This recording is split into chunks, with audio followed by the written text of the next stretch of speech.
Hey there, Tisha here, and welcome to the Hurdle2Hope Show. This is my first outside episode introduction. And as I said last week, I really want to share with you our property here at Daisy Hill. And yeah, so hopefully you get to feel some of this beautiful energy I've taken you to, and I'll turn it around. This is one of my favorite spot at our property. This is where when we first drove in, you come up over a little bit of a ridge and then you see this view. This is where I sit when I'm wanting to take a breath, have a bit of meditation, listen to the sounds around me. I absolutely love it here, but I'll come back to you here now. Today's episode is another incredible story. I'm really excited to share this with you. This is the first interview I've done. I've been interviewing lots of women, not really intentionally, but that's just how it happened. Whereas I'm speaking to Steven Bouris. Steven has an incredible story. He has lived his entire life with a nevus. I'd never heard of a nevus before, but that is a birthmark. And just think about what impact having a big birthmark on his forehead, what that means when you're growing up, and yeah, some of the challenges that brings with it. So I really hope you enjoy this chat. Steven has an incredible story. He'll share it with you, but he's gone from someone 3 years ago who'd never spoken or shared the trauma he'd experienced growing up with a nevus to someone who is now keynote speaking. He's speaking on stages. He's sharing his story on podcasts like this one. And it's an incredible testament to how far you can come in your healing when you, want to dig a little bit deeper. And anyway, I won't spoil it because Steven, as I said, has an incredible story. I hope you enjoy it. And I will be back after he has a chat with some other information. Okay, enjoy the chat. Welcome to the Hurdle2Hope Show. I'm your host, Tisha Rose, and this podcast, it's about acknowledging that unexpected hurdles interrupt all of our lives, but it's how you respond that will define your experience. Each week, we'll be having real conversations with people whose lives have been interrupted and those who offer us support through our most challenging times. Each reminds us that even in the darkest moments, hope is always there. So welcome, Steven. Thank you so much for joining us on the Hurdle2Hope Show. Thanks for having me, Tisha. I'm excited to be here. Very excited for the journey.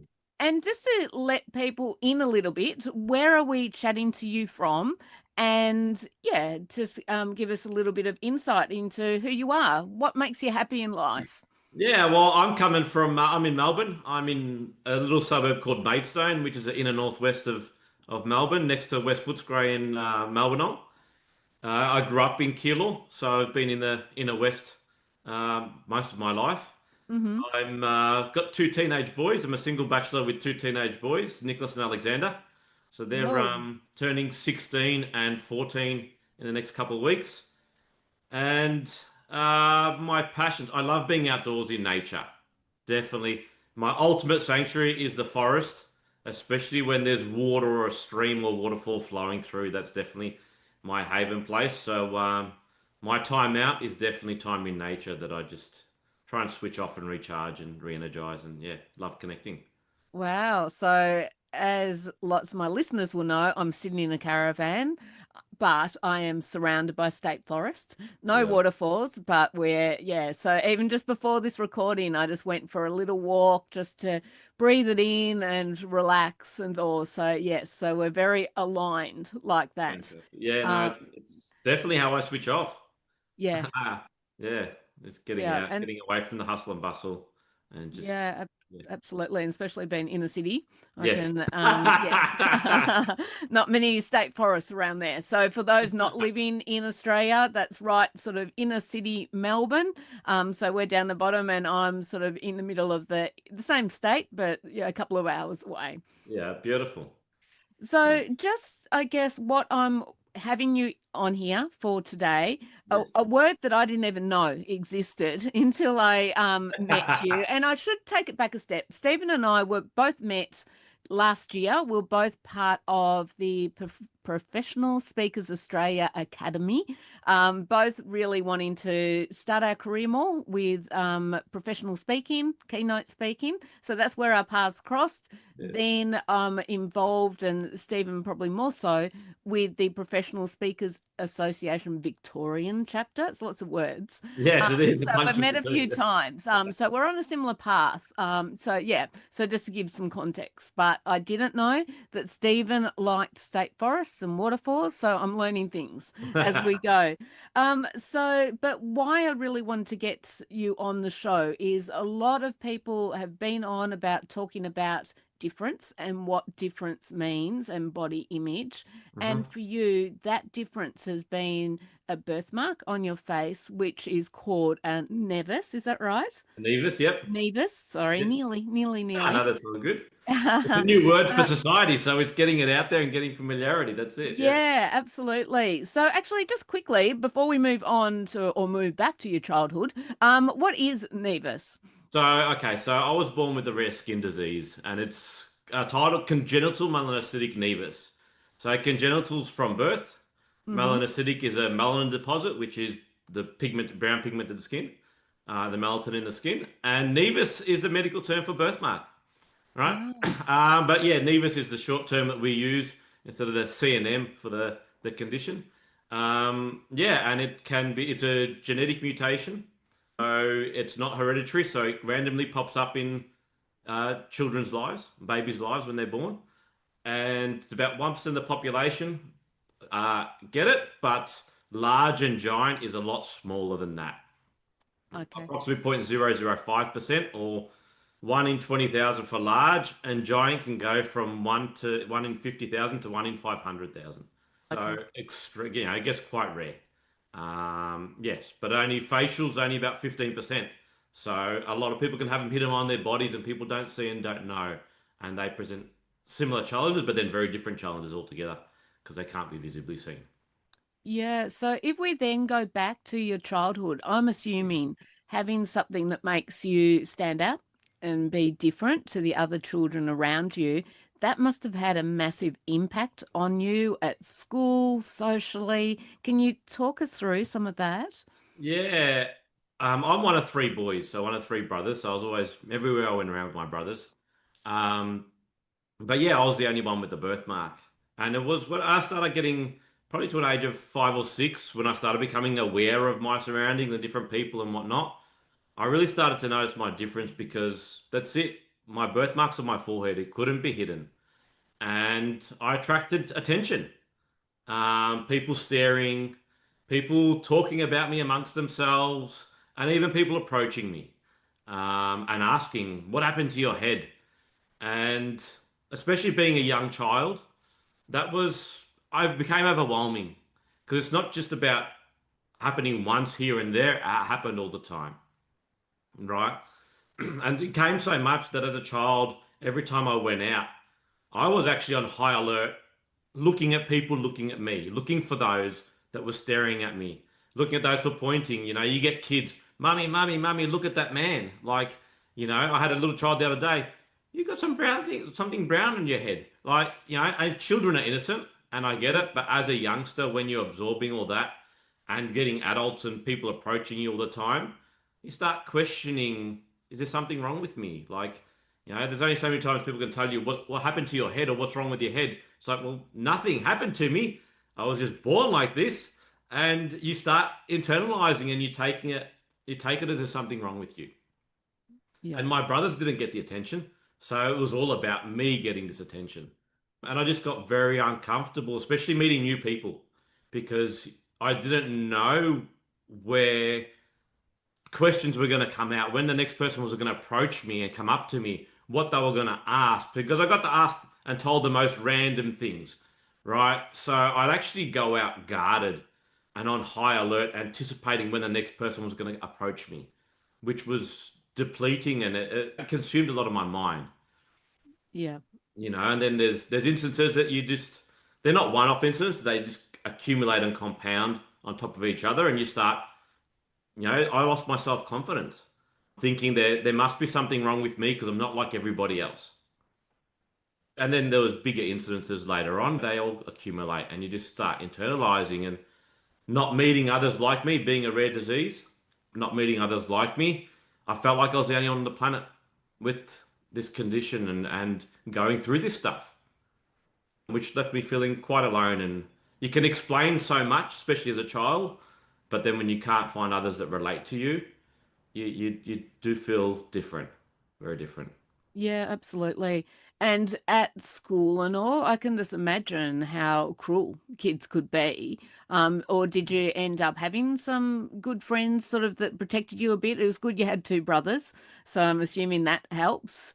It did. I mean, kids in general were okay. Like it wasn't so much kids. There were bigger incidences that occurred that were stemmed from adults, that had a bigger impact on me than the kids. It was more so, I said, a lot of it, with mental illness and stuff, you go into your head, and you have a couple incidences, and then you start internalizing, and your mind goes down this dark rabbit hole, and everything that comes up in life, you attach to this happened because of my birthmark. That was everything was related back to my birthmark. So kids in general, yeah, I had some close friends. I was actually more comfortable with the ladies more than with the guys. I think probably just We're friendlier. yeah, there's less judgment. I Yeah. felt more comfortable in amongst the girls, a lot more closer female friends than male friends. And then I mean, with males, I knew there was going to be talking behind my back. And that's the thing also, when there's talking behind your back and it's not to your face, your mind wonders what people are talking about. Yeah. And you know what's going on because you start getting glimpses and you start getting some Chinese whispers of stuff coming through. And it does hurt um, your self-confidence. And then also, I was a very placid a boy. I wasn't a physical big boy or solid builder and that. I was a very Yeah. quiet and reserved, and I internalized a lot more and suppressed a lot more. And as a child, my coping mechanism actually was to suppress everything. So I didn't open up and share a lot of things with anybody else. I got to a point where I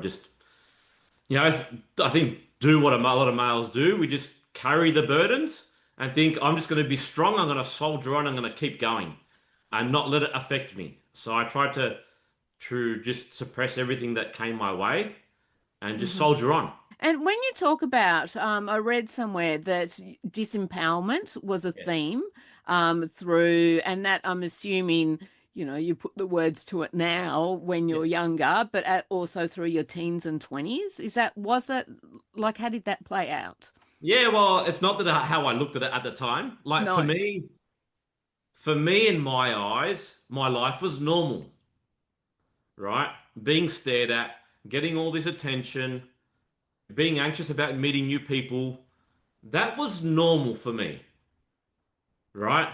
So it wasn't until later in life when I look back that I Hmm. realized all that anxiety, all that anticipation, all that energy consuming, worrying about what other people are seeing, what about their thinking, all that isn't normal. I mean, like, fearing meeting new people, being in crowds, worrying about being approached when you went out in public, that was normal. But Yeah. most other people don't encounter that. And so for me, when I look back, the disempowerment was that, and how I interpret disempowerment is that I allowed everybody else's behavior and their actions to alter how I felt about myself. Yeah. Right? I started worrying about there must be something wrong with me. I'm different. I'm broken. I'm not good enough. I don't fit in. I'm the black sheep. So it's not so much that I had a physical problem with my birthmark, but the challenges my Nevus presented me with made me start to not like myself. I started hating my birthmark because attention it was attracting. My brothers didn't get this attention. I did. The only difference between me and everyone else was my Nevus and my birthmark. And so that disempowerment was other people influencing how I felt about myself, Yeah. right? My low self-esteem, my low self-confidence, meeting new people is horrible, especially when you start going through teenage years and looking at relationships and whatnot. Yeah, I had a lot of female friends, but didn't have relationships. It's like, well, what's the difference? The only difference between a friendship and a relationship is intimacy and that chemistry, Yeah. right? So obviously internally it went, it's going to be my physical appearance that is turning people away. And you Yeah. start, and so that's what the disempowerment was. It was everyone else. I felt everyone else was responsible. If everyone else changed how they saw me, then I would feel better about myself, which is being disempowered because then by relying on others to tell us how we feel, we're not in any control over that. And then I also rely on other people to make me feel good about myself, not just feel bad. So that's where a lot of my life I spent disempowered because everyone else's eyes and perception and my perception of myself, it hindered how I felt about myself. Yeah, yeah, and that's a really good insight for lots of us, is that we are internalizing and worried about what other people think, and then that reflects how you're feeling. And I certainly haven't had to deal with a nevus, but in MS makes you different. You know, you walk different, you get the stares. And you're right. The a little story on the weekend, a friend's little 3-year-old daughter asked Andrew, my partner, why he's living with his mother, because Yeah. I've now got grey hair and using the walker. She thought I was the grandma. And I'm Yeah. like, oh. So, but it's innocent remarks, and that's absolutely fine. We just laughed about it. But it is, isn't it, in terms of what people's perceptions are. And that could have made me feel really upset and not been as confident. Well, I think that's, I mean, and what you're sharing and well, I'm sharing now is I wasn't always like this about my Nevus, right? Up until 3 years ago, I didn't actually talk about it altogether. I had my first conversation with my brothers when we were in our 40s. My kids were 11 and 13 when I had my first conversation with them about my birthmark, right? So Wow. it wasn't something I wasn't confident talking about it because it had so much pain and triggers with it. So me Yeah. being able to talk about it is because the work I've done to release a lot of that hurt and pain that was built up that I carried for over 40 years. And now that's why I can joke about it is because I've done the work to release the past. And a big warning sign for me now is that I talk about people, if you are being triggered by something someone else says, it's actually a gift to say that, hey, there's something beneath the surface that you could possibly work on to not be triggered by it because it's not necessarily someone's intention to trigger you, Yeah. right? And so now I do look at it as a gift if I am triggered.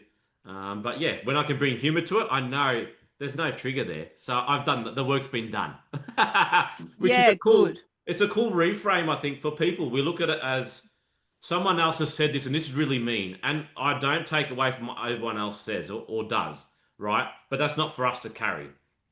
Yeah. The gift that they're giving us is an opportunity to heal wounds that we aren't aware that haven't been healed or causing pain, right? To Yeah. possibly remove from the disempowered state. When it's someone else to fix, it's a disempowered state. But when we can look at ourselves and say, well, hey, hang on a second, why is it triggering me? What's being triggered? If I can work on that, that is the empowered state because then other people can't shift how we feel, right? And that's the gift in it, and that's the work that I try and do and share with people because that is.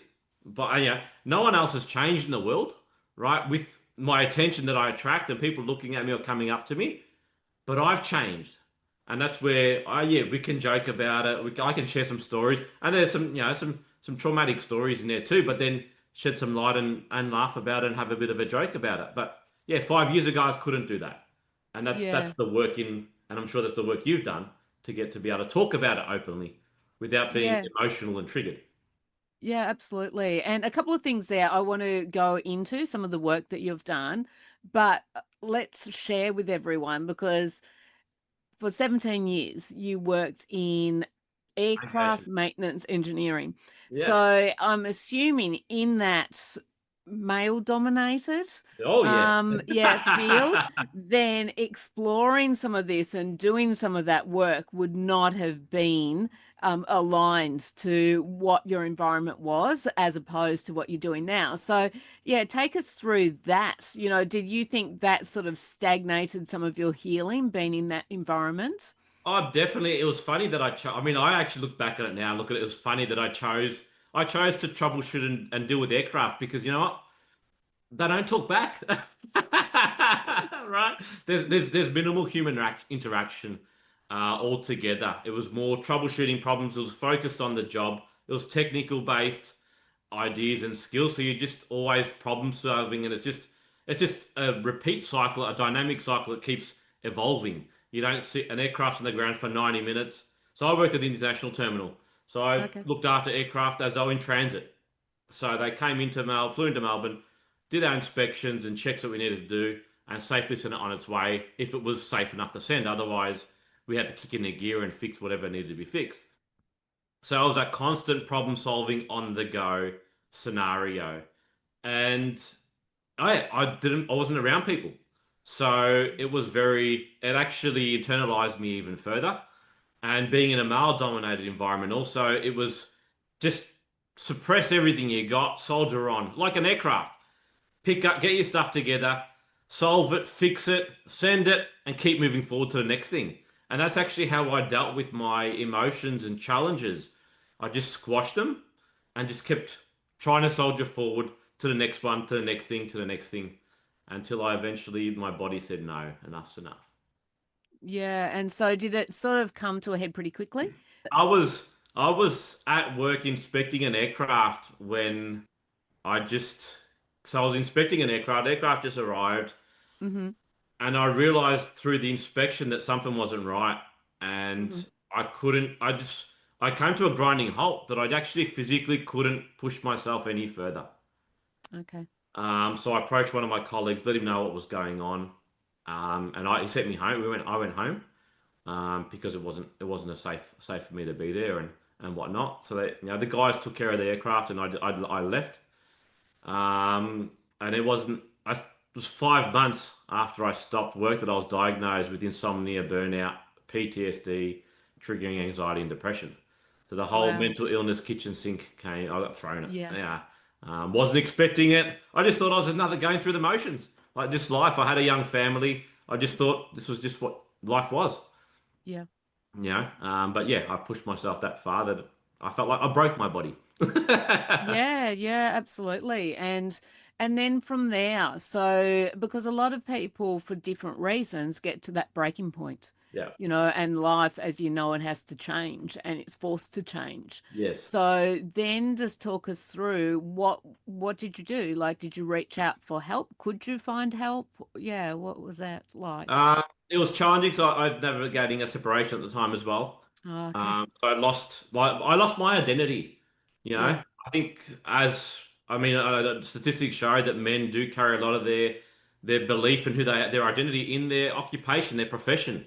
Yeah. Like, and I wasn't an engineer anymore. I wasn't a husband anymore. Who am I now? Like, if you take my accolades away, I'm just me. Oh my gosh, like I'm not comfortable just being me because I think for me also my accolades I had proud. I was a proud father. I was a proud husband. I was a proud engineer. Yeah. But with those removed, I was me in my own skin, and I wasn't comfortable in my own skin. Right? And yeah, it was very challenging, and I wasn't aware of what's going on. This happened 2015, so mental illness and mental health wasn't such a big topic back then, Yeah. Yeah, that's and true. it wasn't spoken of. So that's what it took 5 months before I was even diagnosed. And how did I had to go to recovery with the insomnia was yeah, it was horrific.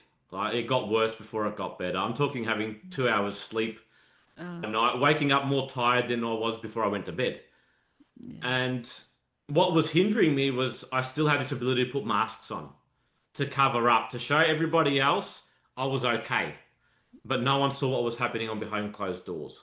You know, that struggles of getting out of bed, that battle in your head just to, yeah, get out of bed and put a smile on your face and get dressed and go out for the day. People would look at me, and the problem was they see me as you look the same as you did 5 years ago and the same as you did last week. People can't see any difference when it comes to mental illness, right? So you just get looked at as, hey, you can just continue going as normal. I started judging myself. Hey, I'm middle age. I'm in my 30s. I should be at work. I started feeling bad because I could function to a capacity, but not to how I used to. So no, in the beginning, I actually didn't realize the help I needed. I just continued trying to soldier on again. The shift work I got, the shift work got removed. So I thought, okay, well, shift work's removed. My employment got terminated because of my condition, my health condition. So I was like, all right, shift work's removed. I'm going to get better now. Everything will be okay. So I went with that similar mentality, keep soldiering forward. And then it got me so far until I started spiraling again down. I started pushing my body to limits that it wasn't healing and fixing itself again. And I was like, nah, I've given a second chance. I'm not going to get a third. I mean, I got to the point where I realized that if I don't change my ways drastically, I'm not going to be around much longer. Life's going to just take me out this time. So I actually had to walk away. I was still trying to hover around the boy's mum and a business and other things going on. And I was like, nah, I need a clean slate. I need to totally stop what I'm doing and start over. I spent 5 years trying to repair, but I was like, nah, repairing's not working. Band-aids aren't fixing it. So I needed a clean slate.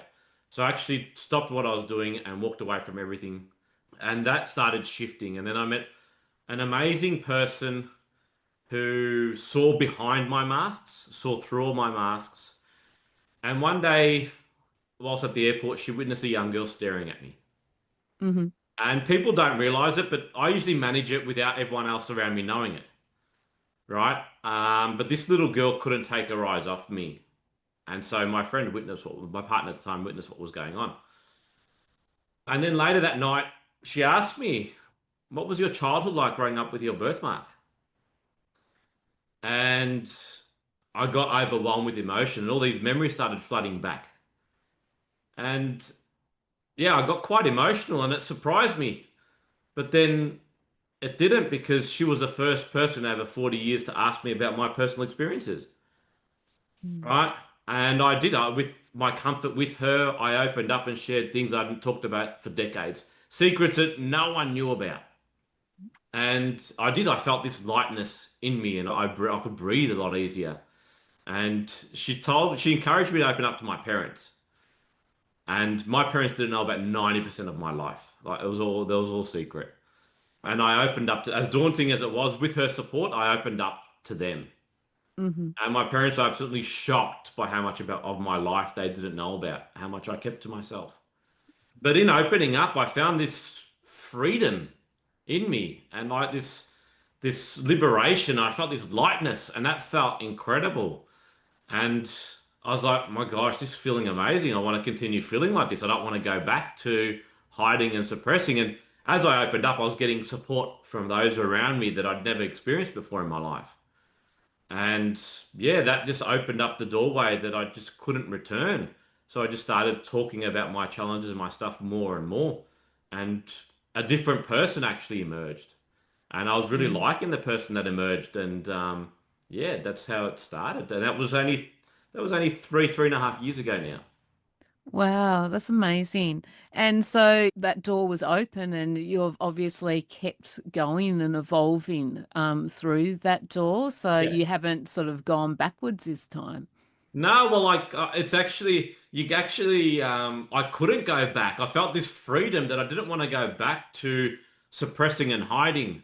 And also through the work that I've been doing with myself, that led me to writing my book, which when I wrote my book, I unpacked all of my traumas, all my Mm-hmm. past, and lived through it as a 4-year-old. So I processed it as a mature adult. And I realized whilst doing all that work that I was ashamed of myself, Yeah. and I was ashamed of my appearance, and with that came shame, and the shame silenced me, Mm-hmm. right? And then I felt that the mental illness fed off the silence. right? They suppress Yeah. silence, Yeah, that's right? true. Yeah. So I realized, with realizing that, I felt, well, if I can talk about it, there's no shame behind it. And then mental illness can't feed off it. So with that empathy and with that love and nurturing, well, I prevent those things taking me down those dark rabbit holes on my own. Okay. So that's the reframe that I've used is like, well, if I can talk about it, there's no shame attached to it. Fantastic. Bring it on. And then mental illness can't take over. Yeah, that's great though. I think that's So, beautiful for everyone, Stephen, that sort of take in terms of mental illness feeding off that silence, because yeah, that does encourage you to speak up and to seek support. So that's a beautiful yeah, way of saying that. yeah. And that's what I felt helped me. I mean, the support I've received, I felt I carried most of my journey on my own through my life. No one could understand, no one else understood. But by opening up and sharing, my gosh, there's so many beautiful people out here I didn't even know because I was so guarded and protected from. I kept everybody else at bay. It wasn't so much everyone else was staying at bay, but I was shielding them away. My defense mechanisms was actually also stopping me getting the love and nurture that I needed as well.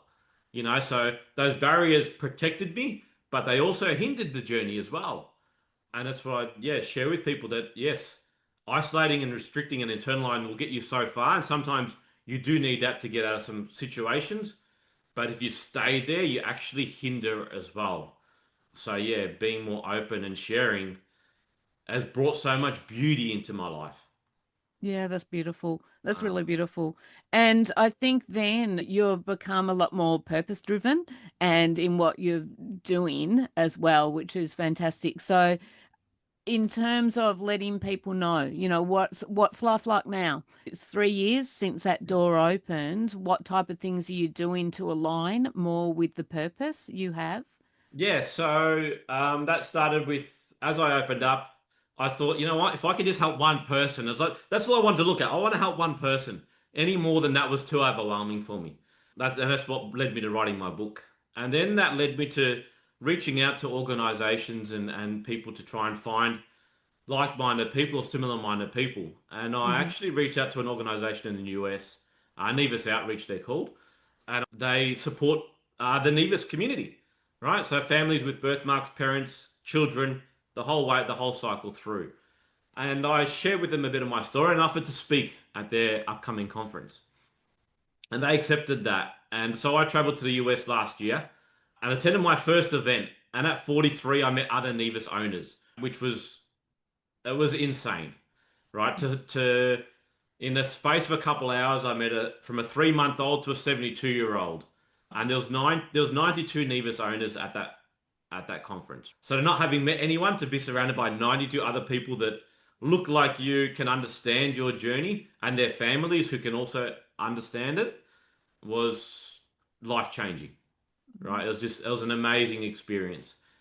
And yeah, I realized I wasn't alone. I had this supportive community around me, just being there and speaking openly about it. I just started realizing the power and strength of a community, which was something I never felt that comfortable in around people that I'd known my whole life. Right? That I travel internationally on my own and to find a communal environment that I found my tribe. I found one of my crew, like PSA as well. I found another one there. I realized life's not meant to be done on your own. Like there's so much more strength with support and community. And I came back to Australia and wanted to continue this work. I realized that, you know what? I mean, fear did come up, right? I'm not saying that I'm pushing my boundaries every step of the way to come out. It hasn't been an easy ride. It's been challenging, but I've loved the challenge and overcoming the challenges. And I realized that, well, I can run and hide because my fear was telling me to hide, or I can turn what the lessons I've learned into positive and make a difference in everyone else's lives. So I met a 3 month old with a facial Levi, his name was. Mhm. And I really connected. There was a connection with seeing a 3 month old with a facial nevus similar to mine, and I could understand his journey ahead. And he really inspired me to realize, well, you know what? If I actually don't do something, then his life might be just as challenging as mine was. And it's like, well, I'm in my 40s. There is now a strength in me that I can actually do something differently and possibly make a difference in the younger generation's lives. So let's try and turn my challenges and adversity into the greatest gift I've ever been given. And towards the end of the year, I started getting support around me when I came back to Australia with PSA. They're helping me find my confidence and speaking and getting out there and whatnot, which was a challenge because I wasn't a confident person. I wasn't born confident at all. And I wasn't an extrovert either. Like people don't realize that, but yeah. And I started getting a team around me and support. And one of my mentors said to me, Steve, have you thought about opening a foundation in Australia? And I said, I have, but I don't know how to do it, and I'm frightened, and I don't know even where to begin. And he goes, well, I can help you with it. And he was an amazing businessman, had been in business and opened several foundations. He goes, I've opened many, so I can help guide you if that's what you want to do. I said, you know what? With you by my side, yep, let's do it. So we started the Nevus Australasia Foundation. Now, in the process of setting that up to give back to the community, to help guide parents with newborns through to adulthood, with not only the condition, the nevus, the challenges of the medical part of the condition, because there is also other medical complications that can be associated with the nevus, not just the physical, but also the mental health aspect of it. For me, I've understood that mental illness associated with it, that journey of isolation, alone, other people not being able to relate. So that's really driven me to make a difference and turn my challenges into something positive and make a difference for the rest, for society and build awareness so that people like yourself, amazing people that aren't aware of the condition, the more we build up awareness, the less stigma there is attacked. It's all about education, I think. For me, it's people weren't asking me what happened to your head because they wanted to inflict harm. They weren't educated. So it's like, you know what, with this foundation, not only help the community dealing with it, but then build an awareness in society so that to help everybody get in behind and help support and raise awareness. So, hey, if like, oh, that's a nevus, there's no big deal about that. That's, I don't need to worry about it. With education builds awareness and that builds support. Oh, yeah, I heard a guy's story, what his challenges were growing up. Yeah, it must be tough for you. You look different. People see you different. And it just de-escalates when people can connect and understand the challenges one faces. Rare diseases are less than 3%. To be classified as a rare disease, I think it affects less than 3% of the population. Wow. Right. Yeah. So large and giant, they're 1 in 20,000 to 1 in 500,000, which is a minuscule amount, but huge impact. But I think all of it, the mental health aspect of mental illness, the same attributes in all the physical differences or challenges, they're all related similarly internally in our minds, processing the same. Yeah. Yeah. No, and even language. Like I noticed when you're talking about the conference you went to, you mentioned Nevus owners. Is that what you said? Yeah. That's how you talk about it? Yeah, so we refer to Yeah. as Nevus owners, and then we have Nevus supporters. So they're the people that are Okay. getting around the community and supporting. Yeah. It's just Yeah. it's how it's terms that the community use to identify.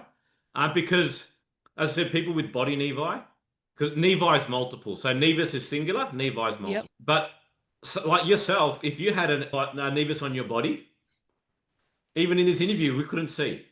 So even when you're face to face with people, you can't associate with them being a nevus owner because they represent that I'm a nevus owner. Yeah, I've got on my body, my trunk, my torso, my back, whatever, wherever it is. And yeah, they can't all physically be seen. So yeah, it's just identifying that I'm a nevus owner as well. And it helps the community identify with who's who. That's amazing. 3 years since that door opened and Yeah. you left sort of engineering and reinvented yourself. And now to be doing that and then to create a foundation, that's amazing. And how purpose driven and aligned is that? And you brushed over quickly. Another massive thing is in relation to a book. So Yeah. you're editing, you mentioned before, a book that you've written. So how did that come to be? Because I'm thinking 3 years ago it wasn't on your It list. wasn't. It's another funny story. My friend partner at the time, she was living in Sydney, and I was actually driving home. I was driving home. I was just chatting with her on the phone. It's like, what do you want to do with your life? Because my aviation career ended. That was 2016. And I was just I had some things in between, but nothing purposeful. I loved my aviation career. I loved what I did, but I still hadn't come across the same purpose and love. So I don't want to do it for. I don't want to do something just profession for just money and the currency exchange and whatever. It didn't feel right. And she asked, "What do you want to do?" And I was just driving home from Sydney across the blank, the blank middle of Australia. Just looking at grass and fields. And it was like, you know what? I want to write a book because I want to share my journey with others and possibly make a difference in someone else's life. Like to not make others spend 40 years of their lives trying to find freedom, like I'd spent. And that's where it started. The idea, I mean, I was an engineer. I wasn't thinking about writing. I didn't even like English as a subject, right? So it was the last thing I thought. But it just felt a great way for me to get things out and share it.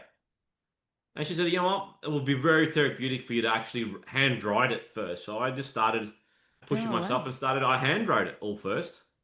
And then I felt it was so therapeutic for me and so healing because I lived through mature eyes as well. It unpacked all the past because I hadn't processed everything yet. The book, which is different, the book's going to be called Different. Mm-hmm. And yeah, that should be hopefully to released in the new year. That should be finished and ready to be released. And then that led me to finding speaking. I was like, you know what? I should get confident speaking because with my book going out there, I've got to get more confident speaking. So that just led to me finding PSA and the speaking journey.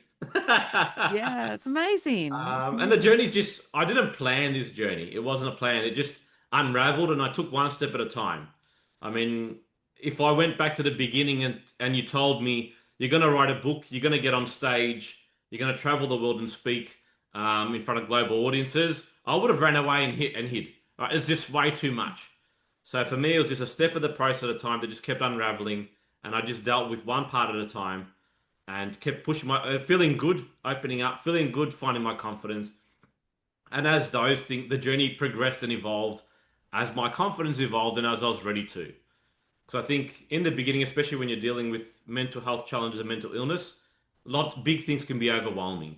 So it was taking little steps one at a time and not beating, not comparing myself to anyone else. This is my journey. Have I progressed in the last 3 months, 6 months? Yes, then I'm winning, right? I mean, especially in today's day and age with social media, we compare ourselves to everybody else, which is a big no-no because it can hinder us. It's like, no, I'm advancing, I'm taking small steps, and I'm getting towards my goal, and I'm happy with that. So for me, last year, as I launched my business, I made my first ever social media post, right? And that was huge. It might have been small for a lot of people in this world, but for me, it was huge.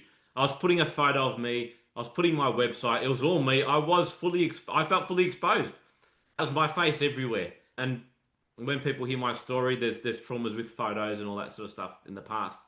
But that was a big step for me, and I had to acknowledge that was huge, and it was okay for me to take some time to process having my face out there, right? And not being afraid. So it Yeah. is overcoming all these little steps. And that's what it's all about. I think it's, taking these little steps and the journey kept unraveling and just strapping in for a ride, enjoying where it goes. That's the exciting part. I don't know where it's going in 12 months. I didn't plan a foundation originally. I would have loved it, but I didn't think it was possible.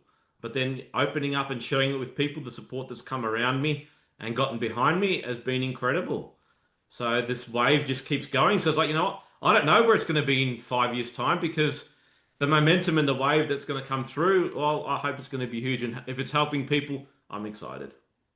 Yep, amazing, Stephen. Amazing. So, if people want to get in contact with you, what's the best way to do that? And we're talking about the foundation, so how they can find out about that, but also in terms of you, and you've got a flash new website with lots of photos on it. So, I've been Yeah, there researching you. So yeah, if you can share some of those, we'll put them in the show notes as well, yeah, because I think it's really important for if anyone's with a Nevus going through, but even if we don't, it's the lessons learned about yeah. embracing difference and moving forward. Yeah, it is, and that's what I've realised is that the nevus for me is a trigger, right? Yeah. When I've looked into the mental illness part of it, then it's just a physical trigger. The goings on in the mind are all similar and relatable. So yeah, I've got my website which is stevenbouris.com, and that's where you can find me and my journey, more about me, what's coming up. I'm still getting used to updating the website and whatnot. I wasn't a tech person at all. But then I've got my social media. You can find me on LinkedIn and Facebook. That's where I do a lot of my articles. I write articles on LinkedIn. So you Mm-hmm. can connect with me through LinkedIn and on Facebook. I'm promoting there because it's a global following and families are related following us there. The foundation is still in the setup stages, so we haven't launched. We're building our branding working on our branding at the moment, actually. So best to connect with me at the moment. All my followers are connecting through me at the moment, and others in the committee on the board. And we'll be releasing notifications through LinkedIn, my website, and my Facebook to share. We've got an event coming up, which will be in Melbourne in October. 18th of October, it's going to be in Melbourne. Our next family picnic and gathering for Nevus owners in Melbourne. Okay, great. That's coming up. But yeah, through my socials and as we launch the foundation, we'll be announcing all that stuff. So best to connect with me for now, purely to find it. And as all the other trickling on information will be released as that presents and follows through. Excellent. Very exciting. That's so good. Thanks. And you've done so much. And I think, yeah, I'm really glad that because we've said hi and, a couple of things at some of the events, but you don't sit down and really find out about different people's stories. So yeah, know that you'll make such a difference. And as I said, it's not just about the shared experience of a Nevis, it's that shared experience of worrying about what other people think, feeling different, and internalizing that, and Yeah. then confronting triggers because we're all triggering for some reason, but use that as a sign of what you need to work on. So I love that. Yeah, it's a powerful reframe that's definitely helped me shift my life. When we're blaming on others, that is the disempowerment that we spoke of. But if you can find a way to shift your internal dialogue, your reframe of thinking, to think, okay, that's come up. How can I turn that into a positive? What's the lesson I've got to learn and grow from it? It's such a powerful tool that just allows us to keep growing and thriving. Yeah, perfect. Perfect. Thank you so much for your time. I've really enjoyed our chat. I've enjoyed getting to know you more. I'll have, as I mentioned, everything in the show notes so people can connect because, yeah, if this message can get out to people in relation to dealing with difference, a great name for your book. It's such a good name, Different. So, yeah, we really look forward to watching that. And as I mentioned to you, this is the first series we've done on YouTube, so people can have a look at both of us. Yeah, but that's good because, as you said, that's normalizing things and just thinking, yeah, we're all the same. And I've already had two guests, one with alopecia, and also, like myself, gone through cancer and have a double mastectomy. Again, we're different and it's embracing that. I'm not running the London Marathon like she was topless. Yeah. I'm not going to do anything like that, but it's again this whole message about let's embrace our difference and learn from what we've gained in doing Yeah. that. The more we talk about it, the more we celebrate it, the more we get it out there. We don't fear having vulnerable conversations. Yeah. And I think Yeah. I want to thank you for what you're doing because like it's the amazing work that you're doing that's helping spread awareness, raising awareness, helping people find their voice, helping find their confidence to realize a big thing for me was realizing you're not alone. Yeah. But silencing it, you do feel alone.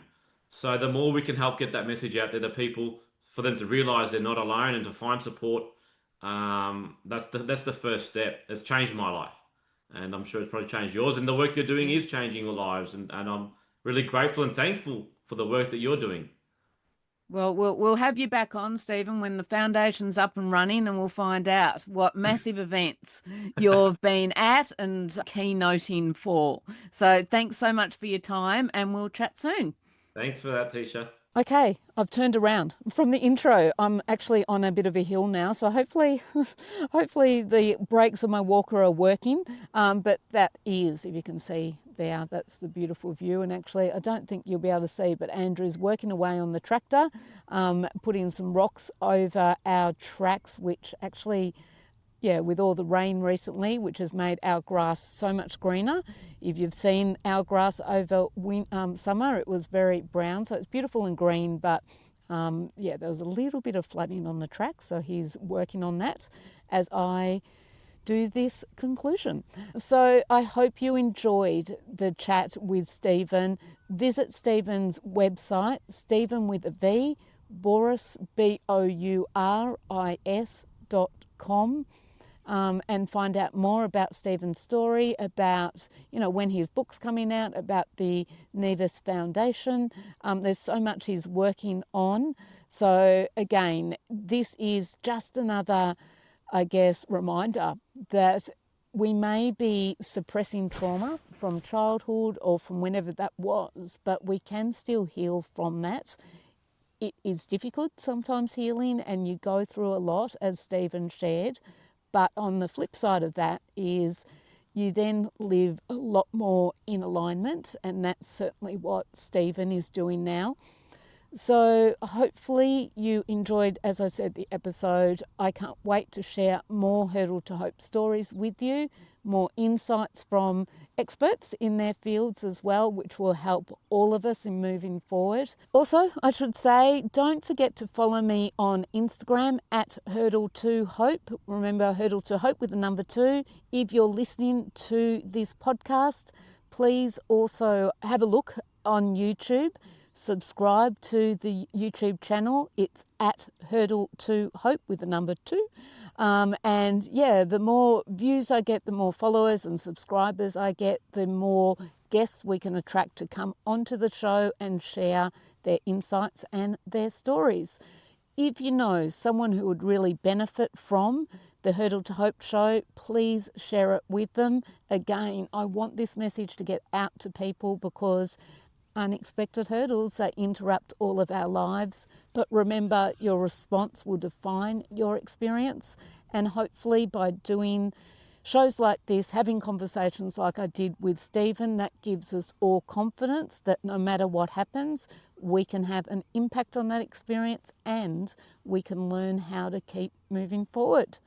Enjoy your week, and I'm going to keep enjoying this beautiful sunny day at Daisy Hill. Chat soon. Thank you for joining me on the Hurdle to Hope show. Please help me spread the word. Share this episode or others to friends, family members who you think will benefit from these conversations. Don't forget, we're also on YouTube now. At Hurdle2Hope is the channel. And if you need support, resources, or a speaker for an event, please visit Hurdle2Hope.com.